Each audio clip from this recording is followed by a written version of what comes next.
It's been a while since I've done a transformation challenge update, since the beginning of January, where a lot of big changes were recorded. And I'm doing a quick refresher on that to show you again, even how much has changed since the beginning of January, but also to kind of refresh your memories about when I first started this journey. And normally I would be wearing my contacts for this, but we're still in cedar fever heaven. So basically, or hell, I'm a little bit snuffly. My eyes are doing much better, but I thought I'll just wear my glasses for a little while longer when I'm doing these videos because I don't want to irritate my eyes. So that being said, I wanted to go over some of the numbers that my personal trainer and I went through the last time I saw him at the beginning, actually at the beginning of February, and also a little bit at the end of towards the end of February before, and a little bit towards the end of February after I came back from my trip to Puerto Vallarta, just to see how things were rolling and to see if I had improved in certain physical challenges. We do this squat, every 6 to 8 weeks, and he looks at how you position yourself and if you're going in the right form, if your form is correct. And I'm still struggling with some of it, but it has improved, so I'm happy about that. So without any further ado, drum roll, because here are some numbers. Okay, so in August, which you can take a look at that. In August, when I first started this journey, I had 48.5 pounds of body fat mass. My BMI was 29.7. My visceral fat level was 19. And my skeletal muscle mass was 56.9. So I had a long way to go. It was 184 pounds total, and it was a big journey. It was just starting. That being said, I had an injury to my neck, my shoulder, so that slowed us down. I overpushed myself. I have arthritis in my neck, so I did a big boo-hoo video about that, which you can find in the links below. It was a hard week. It was a hard lesson to discover at my age that I can't push myself quite the way I used to. However, that doesn't mean I shouldn't push myself in new ways. So moving forward to now in February 2026, my body fat mass is now 38.8 pounds, which means I've lost 10 pounds of fat. Yeah!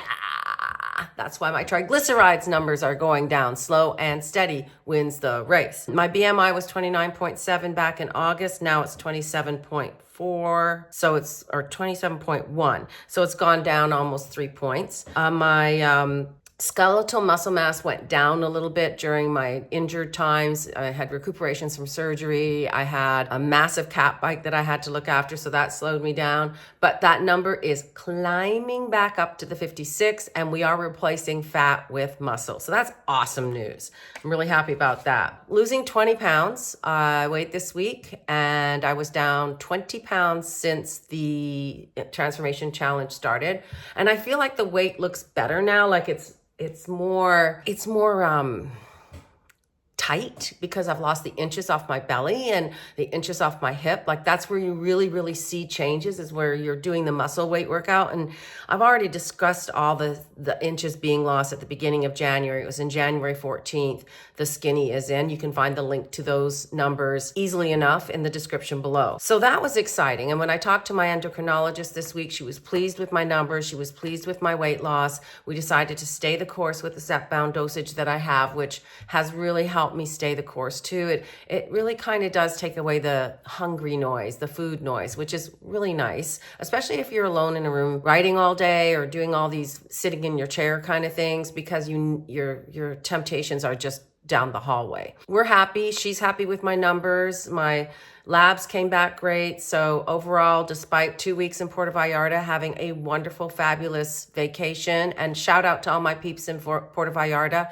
I see you getting together and working to make it strong again and even more beautiful than it was when I came to see you in the beginning of February. I've also changed my physical appearance in 2 more ways. For one thing, hair. Up until about 3 years ago, I was really blonde.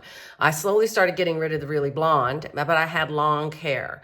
And this September of 2025, I cut off all my hair. I got a new sassy do, which I absolutely love. I'm embracing my natural wave. And this is all my natural hair color with just a little hint of gray in it. And I'm really okay with it. I feel liberated. I feel like myself again. I feel like I just took 20 years off my life. I feel great. So There's nothing like a good hairstylist and a good haircut to make you feel like $1,000,000. And this is the new me. This is 63 going on 43. No, this is 63 enjoying being 63 at this point because I'm really having a great time with it. So anyhow, you can look at my very first blog in October. Oh no, actually it was in August when I revealed all my measurements at the very first start of my transformation challenge. And that was August 22. It was called Measurements and Calculations. That link is in the description below as well if you want to take a look at it. I was very honest about it. I have nothing to hide. I had gained some weight and I could not get it off. And the Zepbound was a game changer for me. It helped me turn off the noise. It helped me get to where I needed to go initially. And then it gave me the boost I needed to keep going. I'm eating a lot more protein. I'm eating super healthy. I'm drinking a whole lot less, unless we're on vacation. And I really feel good about it. So I think that's really great. So change my physical appearance that way. And before I even changed my physical appearance a second way, which I will relate to you later, I also updated my website and I got all new headshots and I had a wonderful, fabulous day with my photographer.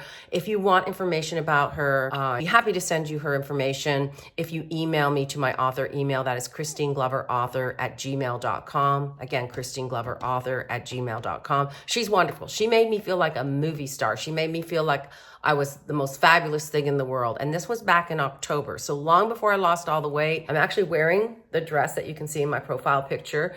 I love this dress. It's super forgiving and comfortable and it still fits me well. I'm probably always going to have very broad shoulders and broader hips than some. I'm an hourglass figure. That's how I've always been built. But the cool thing about that experience was I rediscovered something about myself that I had forgotten, and that is I used to be a model back in the day. Not a successful one, clearly, because I'm not making millions of dollars. But back in the day when I was in my early 20s, I did do some modeling work for print, for magazines locally in Vancouver, British Columbia.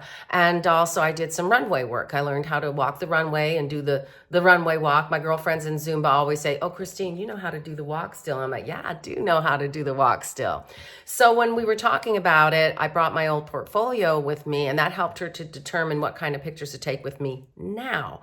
And it was so much fun. She actually encouraged me to submit my new photos alongside my older photos from 40 years ago or more to this modeling agency that she highly recommended. And I'm planning on doing it. I figure I got nothing to lose and everything to gain. So I waited because of the second big physical change I made. Like I told you, I got my eyes done. See, aren't they great? I love them so much.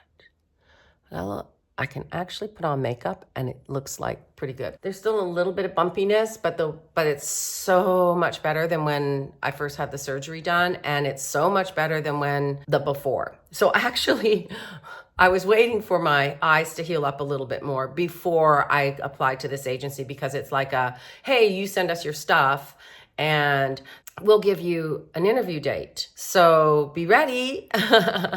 So I decided, well, I'll wait until the eyes are more healed and I'm going to push for that in March, which is just coming up.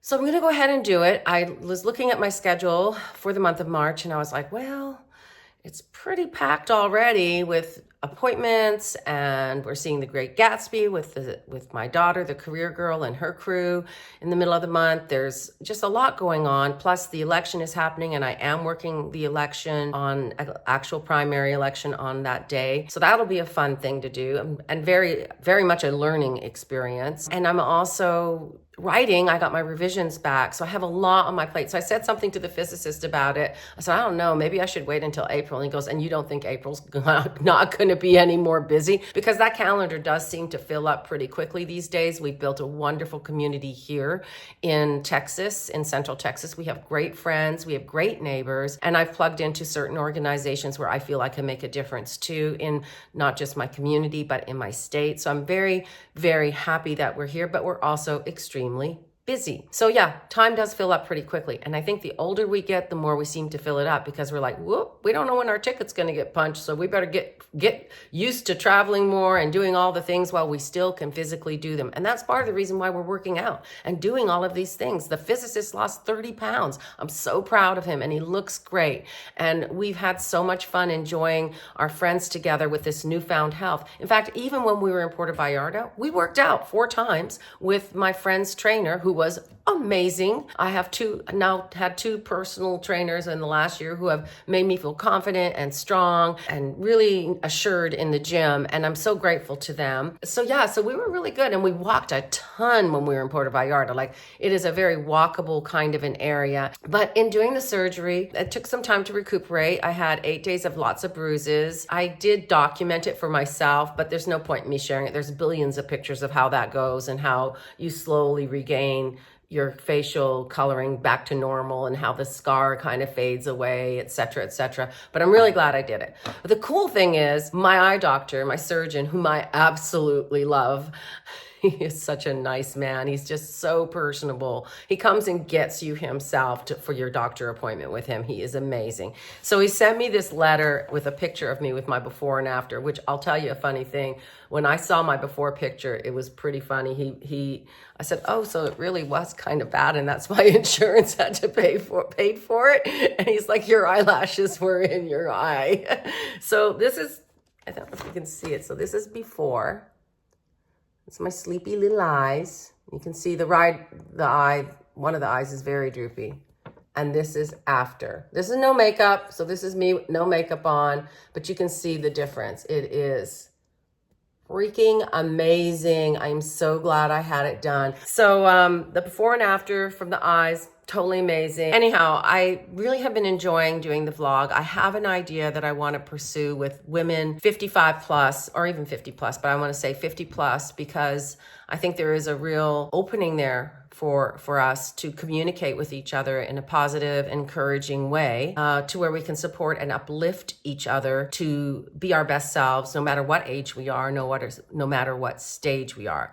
And I'm continuing also to learn more things as an author and as someone who has to grow her business, because it's still a business, as much as I struggle against that because I'm more on the creative side. So I'm taking a romance university year-long study that will give me bunches of different courses to choose from and learn at my own rate. So that will help me. And I believe I will probably talk about that later on once I get rolling on that. We're still regrouping from our trip. And I'm also exchanging that kind of information with my writing partner, Carmen Falcone, who is also a fabulous author. If you haven't bought her books and you like spicy reads, she's the writer for you. I'll put a link to Carmen Falcone in the description below. And so I'm having fun. I think that's the key.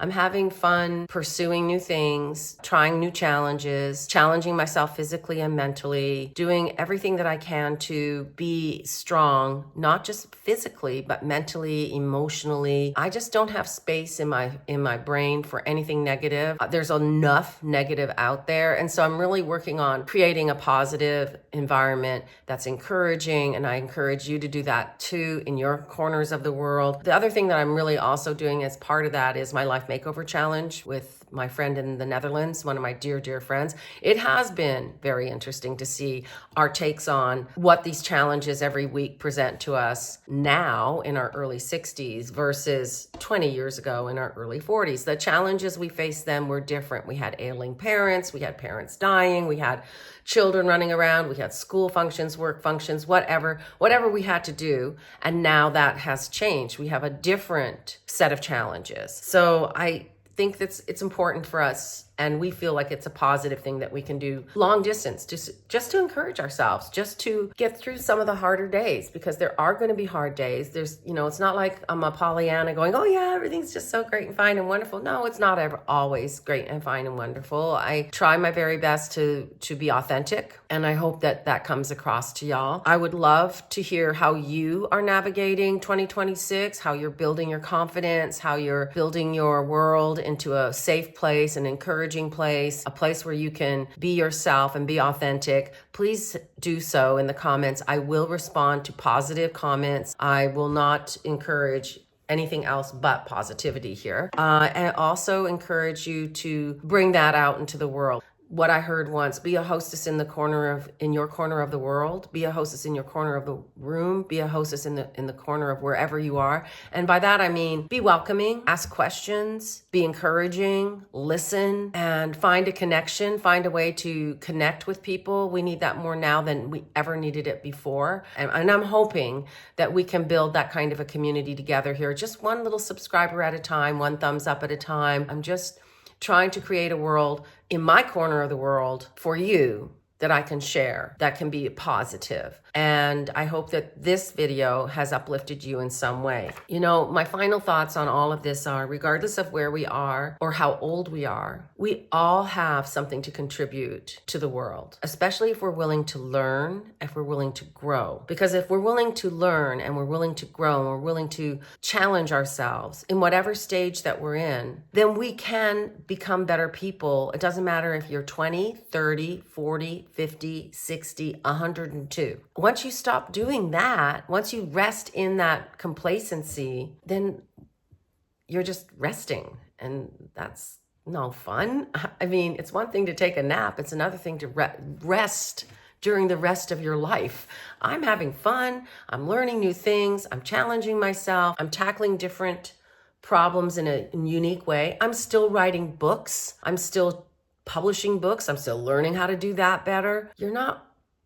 I'm not here just to rest around. I'm here to do the things, because it is in doing things that we grow, and in challenging ourselves that we become better people. And if there are people around you who don't, add to that, then you just poof them away, because you don't need that kind of toxicity in your life, do you? So I just poof that stuff away, and I suggest you do the same so that you can focus on yourself, on the things that you love, on the people that you love, and on the people who love you back, regardless of where you are, regardless of whether you're having your best day or your worst day. They're still going to come to you and know that inside all of that, at your core, you're an authentic, genuine, enthusiastic, encouraging person in the personality style that you are. We're not all bubbly. Some of us are quieter, but we can all be our best selves. So I encourage you to do that. And I hope that in doing so, that you go on new adventures and that you build new confidence.